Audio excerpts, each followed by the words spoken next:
Hello everyone, welcome back to my channel. My name is Advocate Rioba. Today is a Friday, and in Fridays we discuss about children and the law. You can remember from our previous videos, we discussed about custody of a child. When you have separated or when you've had a divorce, who takes custody of the children? I will link that video to this video. In today's video, we're going to discuss about who does what is called child support. I know very many people when they hear child support, they know I have a child, I had a partner, they left me alone with the child, so I need them to do child support. They need to pay child support so that they can be able to be involved in the children's life and offer the support that a child needs to grow. The Constitution of Kenya under Article 53 says that the child has the right to education, has the right to shelter, has the right to get medical treatment. So these particular rights are what we call children's support, what a child needs to have so that they can have a good life. Now, if the Constitution is clear that children's support has to be done by both parents equally, whether you're a man or woman, the father or the mother, it has to be done equally according to the financial needs or financial uh, well-being of either parent, the financial muscle, if I can put it correctly. Now, what are these particular things that the court looks at for each to deal with child support cases?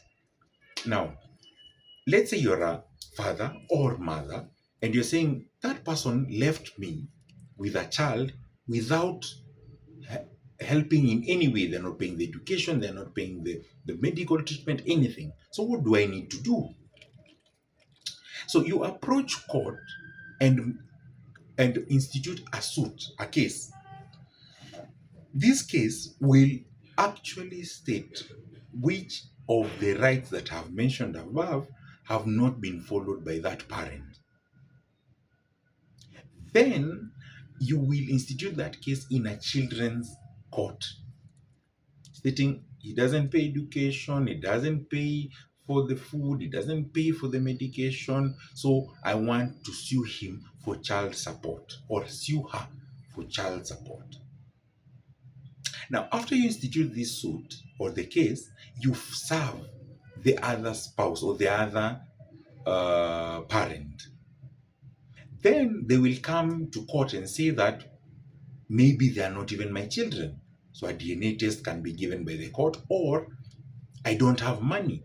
So when they say this, they bring what we call an affidavit of means. You'll hear the court saying, bring your affidavit of means, both of you or one of you.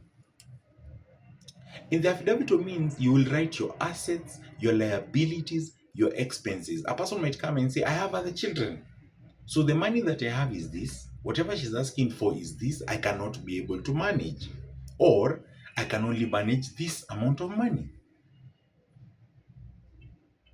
So this is what we call child support. So after putting their responses, the court will be able to give you a hearing and everybody will say their piece. According to my documents, this is what I need for the child support.